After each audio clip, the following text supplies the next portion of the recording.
Hello everybody, welcome back to another video. Today we're going to read a poem called I'm Nobody, Who Are You? And we're going to compare the speaker from that poem to Winnie from our novel Tuck Everlasting. But let's back up a second. What do I mean by the speaker of a poem? Yep, the speaker is the narrator or the person talking. So our objective for today is I can choose the most relevant evidence to support a statement. Wait a second, this is the same objective from the last video. Why do you think that is? Yep, because finding relevant evidence to support a statement is super important. Remember that if you can master this, you'll be able to explain your thinking better and get your point across in school and also outside of school. So before we move on, what do you remember about this relevant evidence business? Yep.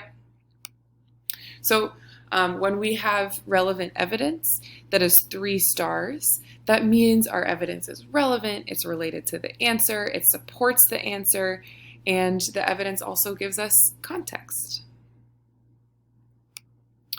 So the poem we're about to read is called I'm Nobody, Who Are You? It's by Emily Dickinson. That's a photo of her on your screen. She was an American writer who was very prolific, which means she wrote a lot during the 1800s. This is just one version of the poem. If you look around online, there are more. So today we're going to read it together and analyze it or think deeply about it so that you can compare the speaker in this poem to Winnie in Tuck Everlasting. Let's go ahead and read.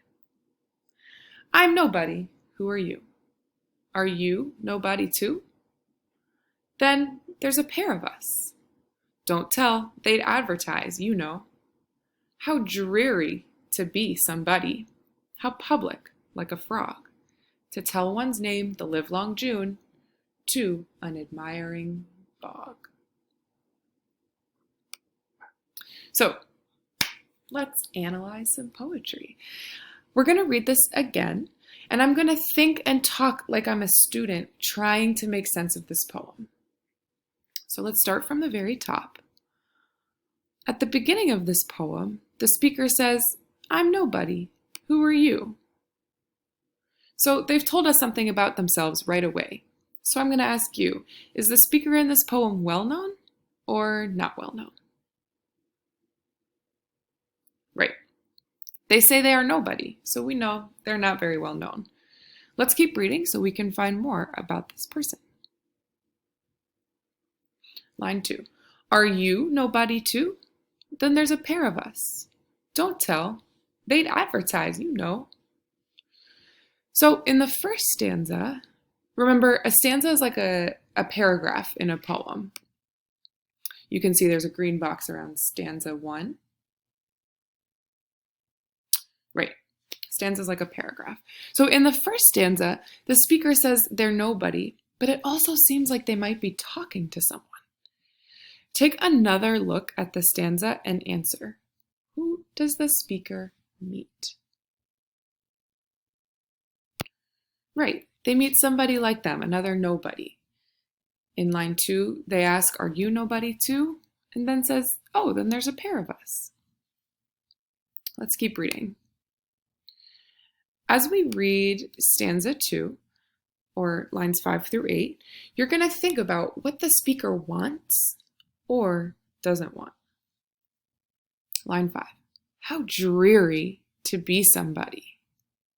Now I see that word dreary. I know that if a day is dreary, for example, it's kind of dark, it's kind of cloudy. Things that are dreary tend to be pretty sad and down. So what are they calling dreary in line 5? So if our speaker thinks it's dreary or sad to be somebody, do they want to be well known? All right. Now, let's zoom in on lines 6 and 7 because we get to do a little pretending. We know already that the speaker doesn't want to be somebody. They don't want to be well known. They've met someone who is just like them, which is good. But what we'll see in these lines and in stanza 2 is that they're making a little fun of people who do want to be well known. Line 6 says, how public, like a frog, to tell one's name the livelong June. So they're saying it's kind of gross to be well known. If you've ever heard a bunch of frogs, you'll know that they're really loud and almost obnoxious. So our speaker is showing how they really don't want to be known.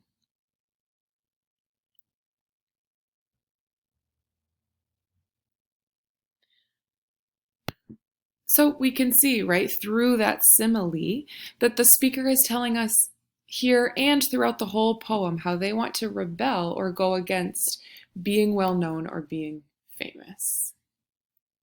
Cool. So what's next? You all are going to go ahead and find the relevant evidence assignment 2 on Canvas, or you can just click next from this video. You will see that it's a self-paced Nearpod, so be sure that you're going through each of the slides and answering the questions thoroughly using the text feature. This is a challenging assignment. If you have any questions, you should send Mr. Cross or I a message in Canvas or send us a text if you have a phone. Go ahead and get started on that assignment as soon as possible. And have a wonderful, wonderful rest of your day. Bye, y'all.